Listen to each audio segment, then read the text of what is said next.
The following podcast was produced by Big Head Amusements for KQEK.com.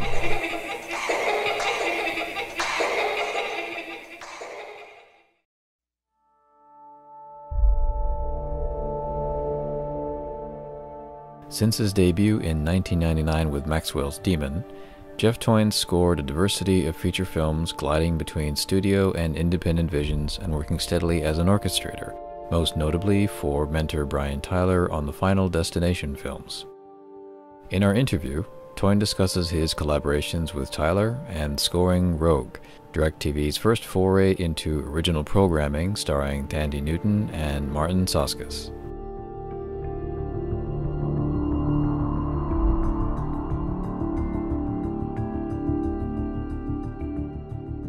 You've scored a whole variety of television projects as well, from reality TV series like Dorm Life and a number of TV movies, but Rogue sounds like a much darker, edgier production for you.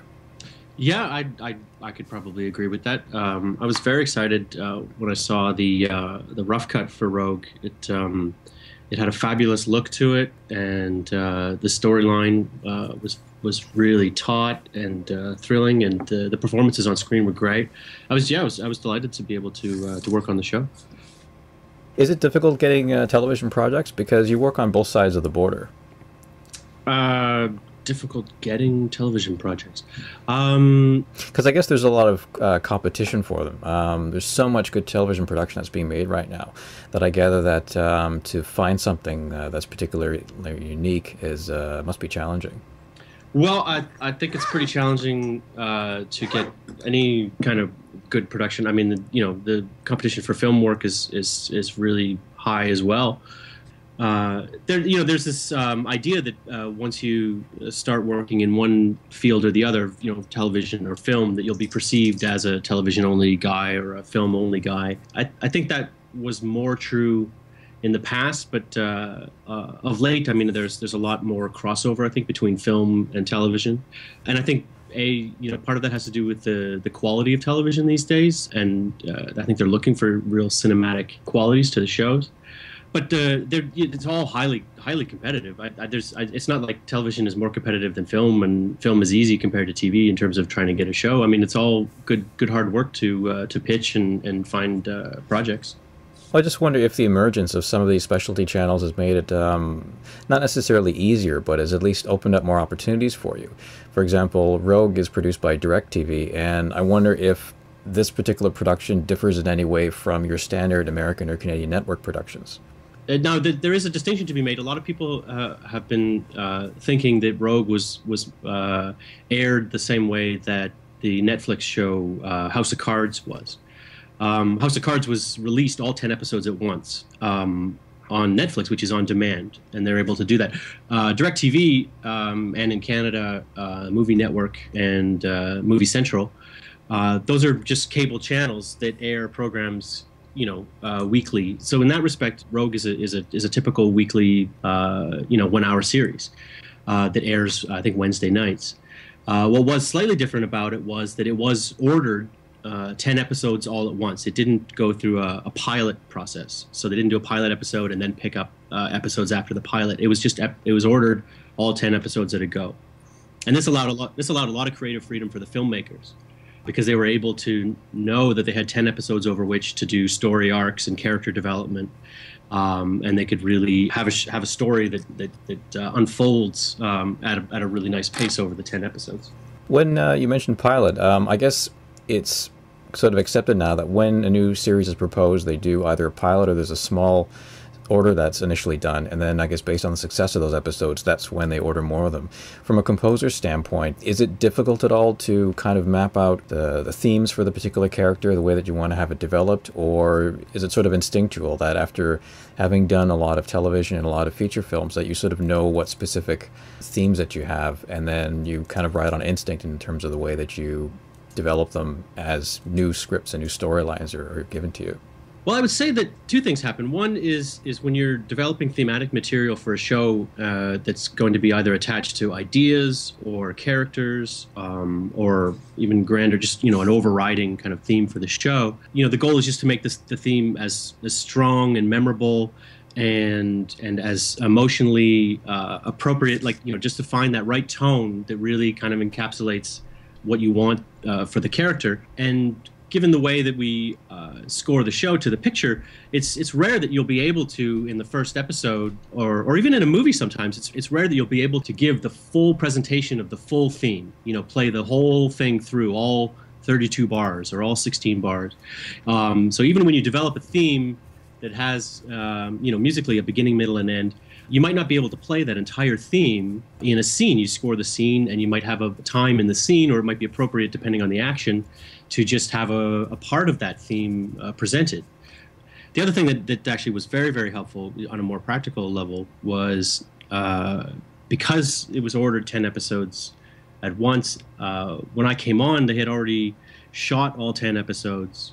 They were just finishing the editing, and I was able to actually spot most of the episodes before I even began writing. I think I was into episode 2 or maybe episode 3, but by that time we'd finished spotting all 10 episodes. So the last 7 episodes I could look at, with a long view. And one of the things I was able to do is be really economical about recording sessions. So in Rogue, Rogue is a very contemporary show, and it has a very contemporary sound, and there's very few moments where strings are needed, but there are a couple moments where it is really, really great to have strings. There are some really emotional moments, towards the end of the arc, and but no one episode would ever support a recording session. But because I could, have one cue from each of the last 5 episodes, that could all add up to make one recording session economically viable. So that allowed me some flexibility in planning my recordings and my players, and it required quite a organizational effort. But actually, frankly, the time constraints that we were under, the post-production schedule for Rogue was so compressed. I mean, at one point, I'd be working on maybe 3 or 4 episodes at once, between writing, mixing, revising, delivering, recording.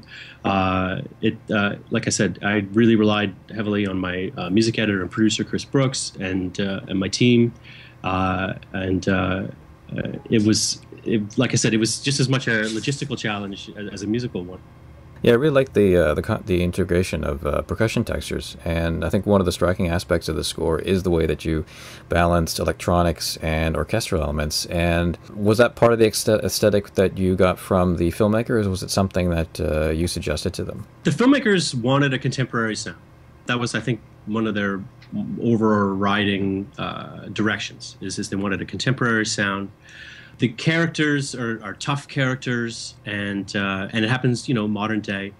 We were looking. They definitely didn't want it to be melodramatic or overly sentimental. That it wasn't that kind of a show, and that kind of, music really wasn't going to work. And at the same time, they didn't really want it to be like a procedural cop show either. So we were looking to find, a line between a procedural police show and a kind of a whodunit mystery and a gritty crime drama with a serious emotional conflicting element to it. The writer creator Matthew Parkhill said to me that, like, he wanted the sound of the docks to be a part of the sound of the show, because it takes place on the docks in San Francisco. And so I took that away from that. I took kind of like metallic percussion and oil drums and kind of industrial kind of sounds.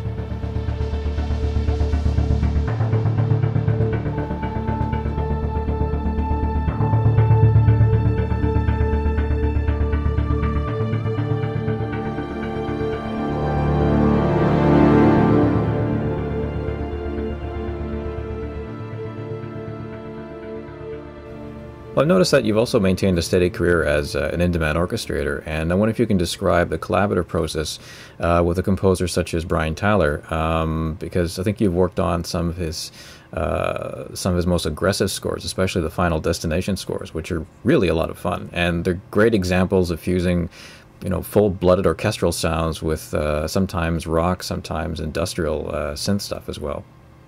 Yeah, no, Brian gets an amazing sound, and he actually is personally responsible for a lot of that sound. A lot of that is him playing guitar, him playing drums, him playing percussion in his studio.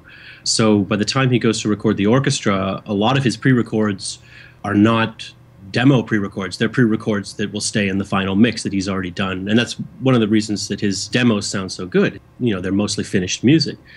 The way that he writes his demos is slightly different than other composers. He doesn't use MIDI. He just records audio. So part of the orchestrating for Brian involves transcribing audio tracks back into written notation. So it's kind of a two-step process. But it's good because in a way it kind of has you concentrating on the sound. It's always about the sound. That's something that I see kind of young composers and assistants that are coming up.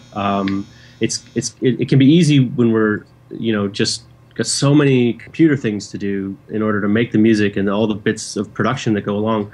It's easy to kind of forget about, well, what's the sound? What does it sound like? And then my last question is just, is it tough to find time to score your own work? Because you've got quite a few credits as an orchestrator, and with your own work as a composer, it spans a fairly broad spectrum of television and a lot of independent films. No, I don't think it's tough to find time to do anything. I've been moving. I haven't aggressively. What's the past tense of seek? Sought? Yes, thank you. I haven't aggressively sought out orchestration work for a couple of years. I've been focusing on writing, but I do enjoy the orchestrating a great deal. I mean, when you're an orchestrator, your boss is a talented musician. And as a result, your musical work is judged, by somebody who knows music. It can be very frustrating for film composers to work with filmmakers because the people judging their work are not musicians, and it can be, and so you can sometimes, be asked to make it, more soft or more blue or more fuzzy. As an orchestrator, he's like, oh, I need a stronger B flat major chord here. It's nice to talk in musical terms as an orchestrator, and also have good musical work appreciated by other musicians. As a composer, you're more part of a filmmaking team, and less part of a music team.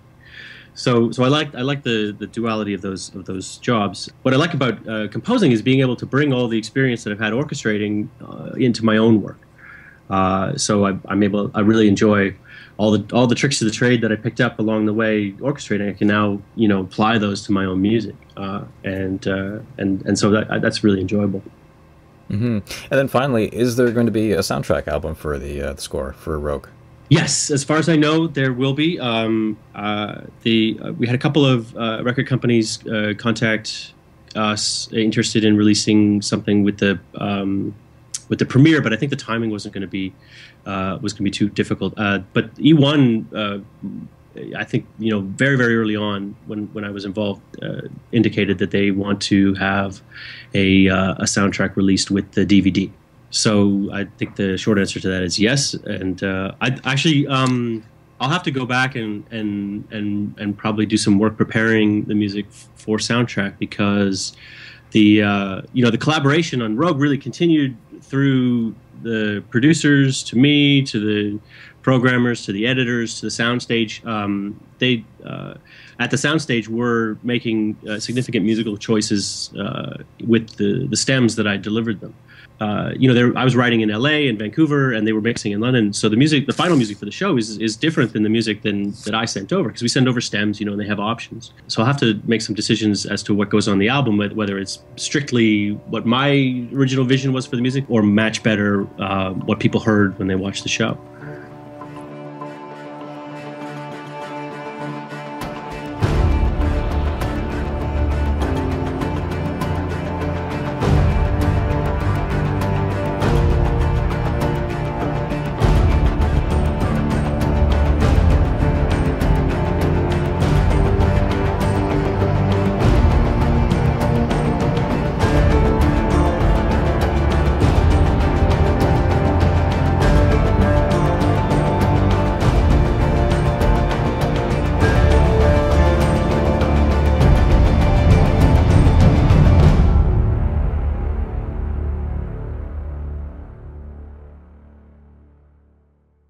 related film and film music reviews, please visit KQEK.com.